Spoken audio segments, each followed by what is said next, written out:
How we doing? All right, doing good. I got a guy by the name of Rodney Milstreed here. Tell me when you guys got everything all set, ready to go. We are ready. All righty, and without further delay, here's Mr. Rodney Milstreed. How you doing? We're doing good. My name's Rodney Milstreed. Okay. I'm a Maryland resident, Carroll County, Maryland. I went to Westminster High School. I served at the machine shop out there at the Vote Tech by the high school, and I'm a machinist by trade. A little louder. I was talking to the sound engineer, David, but yeah, you're fine. Okay. So my service to the country was I worked in a military-based machine shop making the radar systems for the F-18 and F-22 fighter planes. Oh. And now I've moved over to the gas and oil industry about 22 years ago, but now it's back to the military-based machine shop. They are working on the F-35 airplanes today as we speak. But I have changed my career direction, still a machinist, but I work in the gas and oil industry now for a company called Industrial Service Solutions. Okay. So I just want to make sure that all the live streamers, and first time I've spoken to you, so we do have a lot of live streamers, and so you're being seen all over the world, and we want to make sure we get your name and everything, so make sure we get your name real loud, and then I'll have a couple questions for you. Okay, my name's Rodney Kenneth Milstreed. Okay, Rodney, do you have, before I start getting into a few things, do you have any like a give, send, go or anything like that you'd like to talk about? Do I have any what, sir? Like a give, send, go or like any kind of donation page or anything like that? No, I do not have any set up, sir. Okay. Well, if you do in the future, let us know. We'll make sure to put the word out for you. So my name is Tommy Tatum, just so you know. And I always like to ask... Yeah, go ahead.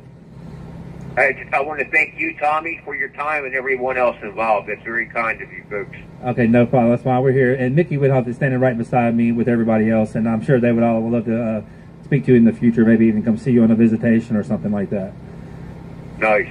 Okay. Awesome. So I always ask some of the when people call in the new people, like kind of what led you to January 6th, and you don't have to say too much, but just generally, you know, tell your story, I guess.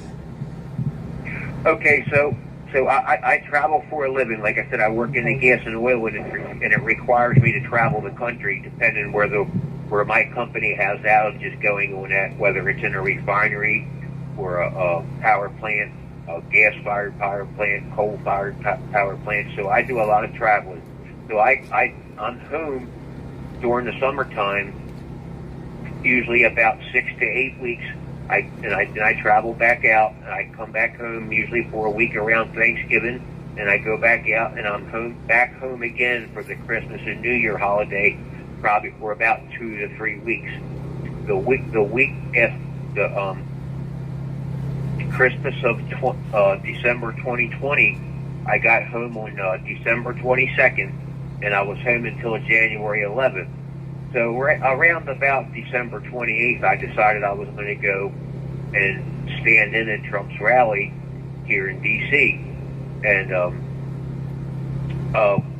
when I came to D.C. on January 6th, everything, no indications of what things were going to be like. I had no idea. I've never been to a Trump rally before. I didn't even know we were going to protest. And when I was asked to go to the Capitol to protest, we peacefully marched down Constitution Boulevard. And when I was about 100 yards away from the Capitol, I seen I guess it was the Capitol Police open the gates up, and people walked on up until I was up on the West Terrace, and that's where things were. We were on a front line. We were holding the line. That's all we were doing. About what I was there too, and I was from my own recollection. About what time did you get to the lower West Terrace side where the scaffolding was? I assume. Okay, so I got to the lower West Terrace. So it was probably a little bit after 1. Soon as Trump said we're all going to marched down to the Capitol. I basically marched down with the crowd. I probably got there, I want to say it was around 1:10, 1:15, somewhere in there. On my walk to the Capitol from the speech, there was an older gentleman about 15 steps ahead of me, and I was by myself. He was by himself, and I hurried my steps up and caught up with him, and he ended up being admiral in the Navy. He spent 42 years of his life in the Navy, and he went up to climb through the ranks, and he was an admiral. He had been retired for, I think he told me, 8 years, so he retired at the age of 64 from the Navy, and he actually sent me a book. His last name was Woodrow. It's been a while since I've been home, so I don't remember his first name. He gave me his business card, and I emailed him when I got home on, the next day on January 7th, like January 10th, before I went back out to work. The book showed up at my house, so I haven't had a chance to read it yet. Okay. And he specifically told me that he's been waiting 35 years for a movement like what was going on during January 6th. He had been waiting 35 years to see something like this take place. It was pretty moving for myself to hear an admiral of the Navy that served the Navy for 42 years to hear that come out of that gentleman's. It was pretty striking for me to hear that. I've heard that before, like the military in particular, because we know our problems didn't start in the summer of 2020 or 2016 or even before that, right? Correct. This goes way back. Correct. And I've always heard that a lot of the military men were waiting for there to be a decent human being in the executive branch before they could try to, restore our Constitution. Absolutely, and we are still in a struggle here. Yeah. So you don't have to get into it, but I am kind of curious. After around when you got to the line, kind of what unfolded from there for you, and how long did the day last for you, I guess?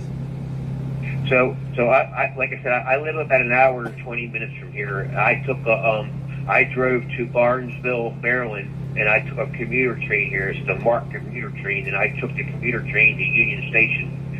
So when I walked to the Capitol from the Trump rally, I got at the Capitol probably around 10 or 1:10, 1:15, somewhere in there, and I stayed till about maybe 3 o'clock. And when I left the Capitol, I was back home by 4:30, and things still hasn't ended yet at 4:30 in the afternoon. I think it ended a little after 5 o'clock. So I was back home before the day was over there. Well, when I was walking back from the Capitol, I made it back to the monument at 6:03, and that's when I got the Mayor Bowser emergency text on my iPhone. So yeah, it was still, there was a lot of violence. It was still going at 4:30. Yes. And so 4:30 there was and actually 4:27 is right when Roseanne Boylan was being murdered. So yeah, it was still in the thick of it when you got home. Wow, man, a lot of things happened that day that I wasn't even aware of that happened until I got home, until I started seeing everything unfold on the news, and yeah, just a very chaotic day. So afterwards, I don't know if you want to get into your charges or anything, like how all that unfolded, or when you was taken into custody or anything like that. So I was taken into custody while I was traveling. So they came to Colorado and got me coming out of my hotel. So my company puts me up in lodging as I travel, and the FBI raided me when I was coming out to my work truck at 5 a.m. It's actually about 5:05 a.m. I start work at 6 o'clock. Did you get the full SWAT team treatment? Oh yes, sir. Yeah, flashbang. They ran up to my face. It was I want to say about 12 FBI agents that jumped out of a van, and altogether it was probably 20 couple people involved. So you had the ATF, you had the gang squad there, about 10 to 12 military-style FBI agents, and another 4 FBI agents in suits. You didn't have to have a sheriff there saying this is unconstitutional, this is my county, by any chance, did you? I did not. I did not. So that was at 5 a.m. in Colorado. At 7 a.m. here in Maryland, they raided my home. So they simultaneously, they took me down in Colorado and went to my home here in Maryland, put my woman in handcuffs, my father, and they went through my house head to toe. Said they were looking for the clothes, or they were just looking for evidence, is what how they worded it to my girlfriend. Yeah, so they took some guns from my house, and my guns had nothing to do. I'm just a hunter. That's all I'd like to do is hunt. Anyway, they took some guns, and so I have a detached 3-car garage. It's detached from the house. They took a batter ram to my garage door and battered my garage door. But when they could have asked my girlfriend for the key, and would have just saved the money just to use the key to get in. But anyway, so when they had her down, they had her and my father. They interrogated them for a couple hours. They were at the house for about 5 hours before they left. And before they left, they gave her 2 business cards of home improvement guys. They said, call each guy up, have him come out and give you an estimate for the garage door. And they said, well, and then send us the least of the 2. One estimate was $1,600 and change. One estimate was $1,500 and change. So she sent them the estimate for $1,500 and change, and she said about 10 days later a check showed up at the house for them to replace the garage door. I'm kind of curious about the warrants, and I don't know how it works, so I'm asking out of ignorance. But on those, are these like no-knock warrants? And my second thing is on that, when they sit there going and they're just looking for evidence, aren't they supposed to list on a warrant specific things that they think could be found at the residence?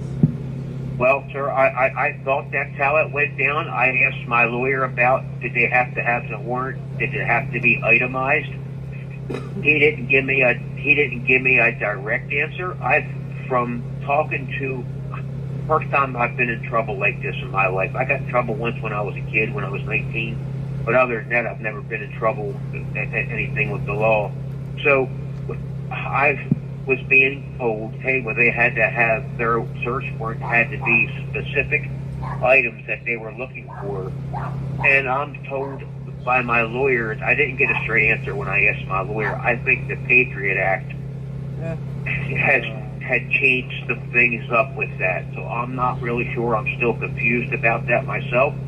I signed a deal for 63 to 78 months a month ago. I entered my plea deal last Friday, or today's Monday, not last Friday. I entered my plea deal this past Friday, a week ago. So 9 days ago, 10 days ago, I entered a plea deal in front of the judge here in D.C., and I get sentenced on July 21st. July 21st. That's July 21st for everybody listening. Yep, July 21st, I think it was sentenced. Okay. Nick, do you have anything you want to add? No, I just I want to say thank you for calling in, and you know, we're out here every night, so you know, you're welcome to call in. And I want to thank each and every one of you for your time and your interest in what's going on here with our country and our Constitution. You guys are our lifeline. We are good. You have 1 minute remaining. Okay, that's Greta. We don't want to let Greta hang up on us because that irritates us out here when she gets to just cut us off. So I want to say it was nice talking to you, and sorry for the things that you and your family are going through, and just we're out here. I appreciate that, ma'am, and God bless each and every one of you. Thank you. Good night, Rodney. All right, good night. Bye-bye.